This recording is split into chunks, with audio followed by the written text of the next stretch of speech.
He preached and hollered. Hallelujah.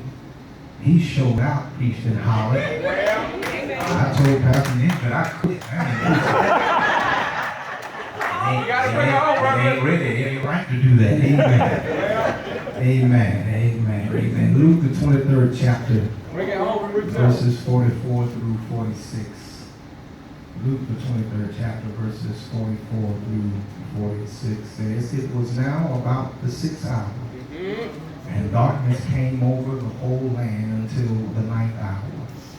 For the sun stopped shining, and the curtain of the temple was torn in two. Jesus called out with a loud voice, Father, into your hands I commit my spirit. And when he had said this, he breathed his last. Well, look at that 46th verse. Jesus called out with a loud voice, Father, into your hands I commit my spirit. When he had said this, he breathed his last. I want to talk just for a few moments from this thought, Jesus' bedtime prayer. Jesus' bedtime prayer. Yes, sir. Under the Romans, crucifixions were often long and a drawn-out process. That was the idea, a prolonged, torturous death for criminals would not only inspire horror in the hearts of their enemies, but would also provide a public reminder of the danger to attempt to resist the Roman power. Criminals would often last for days before they finally would succumb, but on this day, the Sabbath, the day before the Sabbath, any surviving criminals would be killed by breaking their legs. And their bodies had to be removed from the cross through some kind of agreement brokered between the Sanhedrin Council as not to offend the Jewish sensibilities. Bible tells us that when Jesus died, that darkness had come across the land. It was in the 4th saying that it became dark, and that Jesus in the darkness looks up to heaven and says, Father, why hast thou forsaken me? In the middle of the day, it becomes black as 1,000 midnights. Jesus is talking to himself in heaven, saying to himself, Father, why hast thou forsaken me? Why has it happened? And at that moment, the sun has shut itself down. But in addition to the sun not shining, now in the moment of the 7th and final word, the curtain in the temple is cut or rent in two. The curtain, the place that divides the Holy of Holies from man, now is ripped from the top to the bottom. That curtain that was 60 feet long, 30 feet wide and thick as a man's hands, woven into 72 separate squares, this massive curtain at the shaking of an earth is torn in two. But what does it mean when the curtain is rent? Some writers simply believe that it signifies that there was an opening in the way, so that man now no longer needed to have a priest to go before him. I see y'all ain't with me. Ain't you glad that you ain't got to go to nobody else to get yourself into heaven? Ain't you glad you ain't got to confess to somebody else who sinned like you sinned to try to get you out of your sin? It puzzles me that some folks think that one lump of dirt, y'all ain't gonna talk to the preacher, can help another lump of dirt become better dirt, when the fact of the matter is that all dirt is just dirt. Dirt is dirt. I came to tell you, don't think no preacher can get you out of your sins, because he just like you, he got sins in his life. God split the temple and said, I'm changing the way I'm doing things. Now you have access through the cross. Ain't nobody gonna talk to you anymore. But if you know you got access through the cross, won't you turn to your neighbor and say, neighbor, I'm so glad I got access through the cross. When he died on the cross, Jesus cries out at this moment and says, Father, into thy hands I commit my spirit. When he said Bible says he breathed his last breath. I think it's particularly interesting tonight to note that what Jesus does in his final words to us is that he quotes the psalm. Y'all not going to talk to me. Psalms 31 and 5 that was written by David. It was a psalm that the Jews would say at the end of the day. It was a psalm that they taught their little children to pray before they went to bed. Y'all not in here yet. It was a prayer that was saying, Daddy, I'm getting ready to go to sleep now. And before I go to sleep, y'all ain't going to talk to me. I need to one more time do what I've done all of my life, Father. Into thy hands I commend my spirit. And notice how he said it. He wasn't quiet like Christians are now. But you know, we got Christians now who pray in secret, who pray quietly, who never ever call out to God. When I heard David say in Psalms 40, he said, when I was in a terrible pit, I cried to the Lord. Someone trying to be so convenient and sanctified and take the noise at the same time. Oh God, Father, I just want to cover you. But every now and then, when you're going through, do I have anybody in here? You got to put your hands up.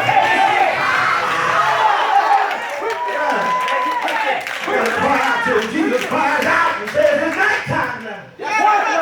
Says, I into thy hands I commend my spirit. Let's examine just three aspects. I promise I won't be long tonight of this seventh word. The first thing I notice in what he does, Jesus speaks a word of intimacy. Now notice in the text, he's talking to God. He calls him not God, but he calls him Father. It denotes that there is a relationship between him and God. Can I stop here long to tell you? Make sure you don't die until you know him in an intimate relationship. Don't just know him as God, but by the time you die, make sure you know him as Father. You're not going to talk to me up in here. Too many folk come to church, seven man said, and you want a religious experience, but God is looking for a relationship. He says, Father. Watch this, Father. It says, you are Daddy. I'm son. You look after me. You take care of me. Is there anybody in here when you call me? You say, Father. It's a word of intimacy, but then secondly, it's a word of trust. Jesus entrusted himself to the Father because he uses the word commit. He says, into thy hands I commit or commend my spirit. Comes from the Hebrew verb paquad, which simply means to entrust. Which is akin to the Greek verb that means to give something to somebody else for safekeeping. Look what he says. He says, it's my bedtime prayer. He said, now I'm giving everything to you. Everything that you've given me, God, I'm giving it back to you. Now, I wish I had somebody to understand. Jesus said, I know if I put it in your hands, it's in some good hands. But let me stop here and check the record. Is there anybody up in here that can say, yeah, when I put it in God's hands? Oh, those are some good hands. You know, if you put it in man's hands, man will lie to you. Man will mess up your stuff. But is there anybody up in here that can say, yeah, when you put it in God's hands? Anybody can say, yeah, I had to turn some stuff over to Jesus so he could work it out. It's a word of trust. He said, I commit myself into your hands. But then thirdly, not only is a word of intimacy, not only is a word of trust, it's a word of surrender. Look what he says. He says, Father, into your hands I commit my spirit into your hands. Well, he says, I surrender. He says, I give up now. And I give everything to you. He says, God, I'm putting my life in your hands. All right. See, some folk can put your car in the hands. I heard somebody say, you got to know how to put your house in his hands. You got to know how to put your thirst in his hands. But the real question is, can you put your life in his hands? Well, I see you looking at me, looking at you, looking at me, looking at you, but the question still remains, have you put your life in his hands? Do you have enough faith to put your life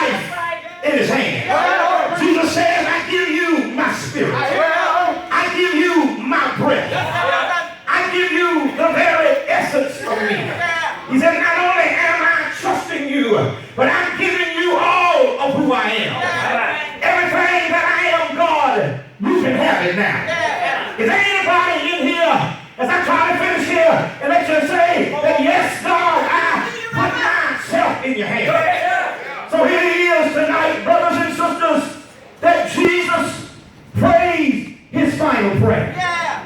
With this kind of equanimity and peace, because he knows the Father. And he knows that there is life with the Father beyond death. Well, if I got about 2 or 3 witnesses here that can say, yeah, I know that if I die, I will still live again.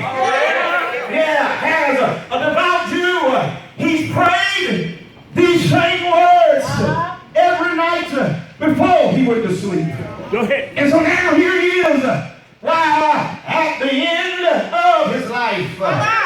And he praised him just one last time. And let's go of human life in order to embrace the life that the Lord has for him. Perhaps it is that Jesus was simply looking at death for what it really is to him. He approached it tonight as simply going to sleep. Can I get a witness in here? So he prays his bedtime prayer. He says, Father, into thy hands I commend my spirit. And now he says it. Now I lay me down to sleep. And I pray. I said I pray. I pray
It's